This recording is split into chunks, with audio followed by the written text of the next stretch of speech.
오늘은 언어 발달의 단계에 대해서 이야기를 나눠보려고 하는데요. 언어 이전 시기와 그 다음 단계인 언어 시기의 특징에 대해서 이야기를 해보도록 하겠는데, 아동들이 뱃속에서 엄마나 주변 어른들의 하는 말을 듣고 이미 언어를 배운다는 말도 들어보신 적이 있는 분들이 있을 겁니다. 실제로 여러 연구 결과에서도 아이들이 모국어와 낯선 언어를 구분하기도 하고 태어나기 전에부터 언어 발달이 시작된다는 여러 가지 사실들이 보고되고 있는데요.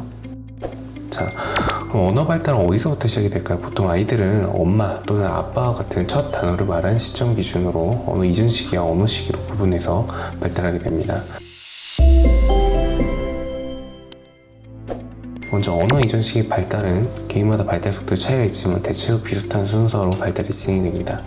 전형적인 언어 이전 시기의 특징인데, 먼저 0에서 1개월 정도는 울음, 불수직 발성, 변별된 울음소리, 그리고 준공명획이라고 부르는 콧소리 같은 한숨 소리를 내게 되고, 1에서 4개월 정도는 쿵, 그리고 소리내어 웃기 등을 하게 됩니다.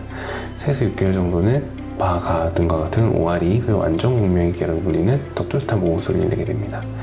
여기서 8개월 정도는 음성놀이, 반복 옹알이, 혼합 옹알이 등을 할 수 있게 되고, 8에서 12개월 정도는 반향어, 자군 등의 대화적 옹알이, 음소일관 형식 등을 발성하게 되는데, 각자에 대해서 이제 상세하게 예를 들면, 먼저 이제 0에서 1개월 정도는 울음 불수의적 발성 단계라고 불리게 됩니다. 울음은 아기가 처음으로 내는 소리이기도 하고 기본적인 의사소통 수단이 되죠. 배고프거나 기력이 적거나 아플 때 등 자극에 따라서 다르게 반응을 하게 되는데, 이런 것들 듣게 되면 이제 부모님들은 울음소리만 듣고도 아이가 왜 우는지 짐작할 수 있게 되는 경우가 있습니다. 그리고 불수의적 소리는 재채기, 딸꾹질, 트림처럼 먹고 소화하는 활동과 관련된 소리입니다. 이 시기에 준공명획이라고 하는 살짝 울리는 모음소리가 나타나는데, 말 그대로 완전한 모음소리는 아니라고 보시면 되겠습니다.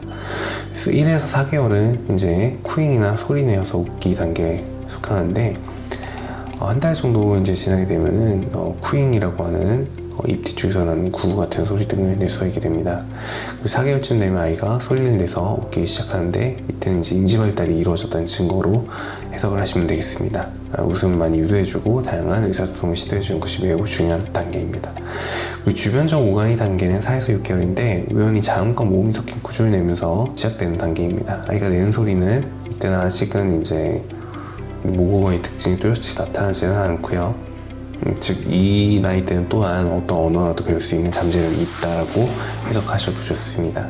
이어서 완전 공명획이라는 것이 나타나면서 모음 소리가 훨씬 다양해지게 되고요. 그리고 6에서 8개월이 되면 음성놀이 단계가 됩니다. 이제 자음이나 모음 또는 모음과 자음 같은 음절 소리들을 반복하면서 반복 옹알이가 나타나게 됩니다.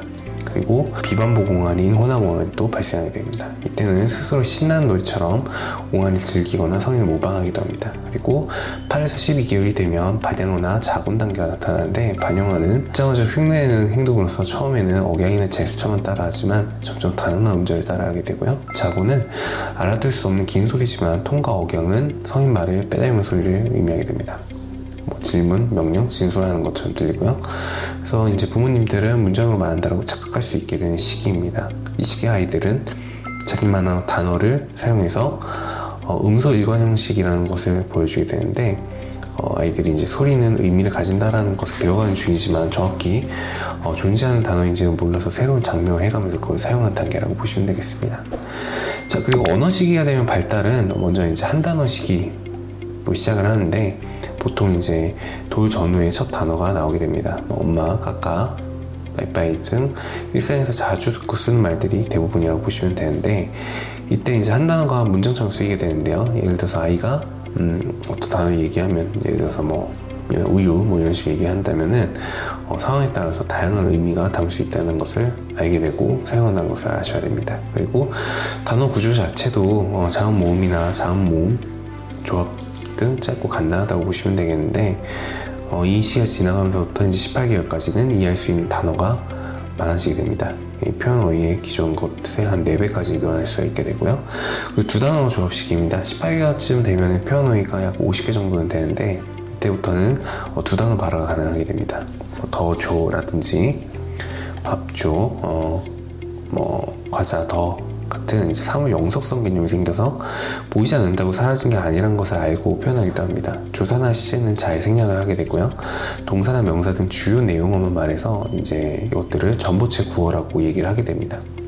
두 단어 시기 어휘가 폭발적으로 늘어나고 실제로 이 시기를 어휘 폭발기라고 얘기를 하는데 한 달에 20개, 30개씩 막 늘어나게 되는 시기라고 보게 됩니다. 아동들은 이제 패스트 매핑이라는 방식으로 딱히 알려주지 않아도 새로운 단어와 그 대상을 금방 연결지어 배우기 때문에 이러한 것과 연계돼서 다음과 같은 현상이 발생할 수 있는데요. 예를 들어서 이제 과대학장 증상입니다. 네 발 달린 동물 모두를 이제 개라고 부른다거나 모든 남자를 아빠라고 부르는 경우를 과대학장으로 들 수가 있겠고, 그리고 과소학장이라고도 할 수가 있는데 특정 이제 품종만 개라고 부른다든지 이제 한정해서 얘기를 하는 겁니다.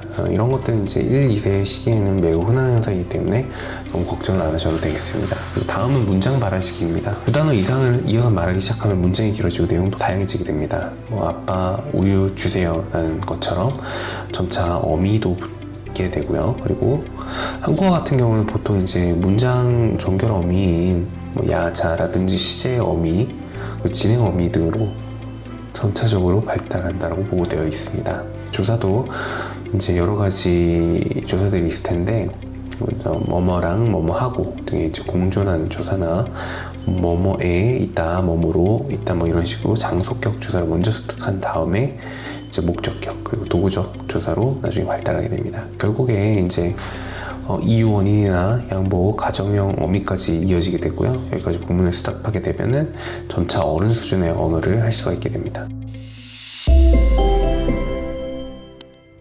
오늘은 이제 아이들이 울음소리부터 옹알이 한 단어 두 단어 문장을 만들어가는 과정에 대해서 조금씩 자세하게 설명을 드렸고요. 아이들은 누구나 말이라는 복잡한 기능을 배울 수 있는 잠재력이 있기 때문에 주변 환경과 상호작용하면서 그 언어 능력을 발달시키게 됩니다. 따라서 언어 발달 단계마다 아이의 반응을 관찰하고 적절히 반응해 주신 것이 언어 발달에 있어서 매우 중요한 요소라고 볼 수가 있겠습니다. 이상으로 아산소리 이비인후과의 대표원장님 소연이었습니다. 경청해 주셔서 감사합니다.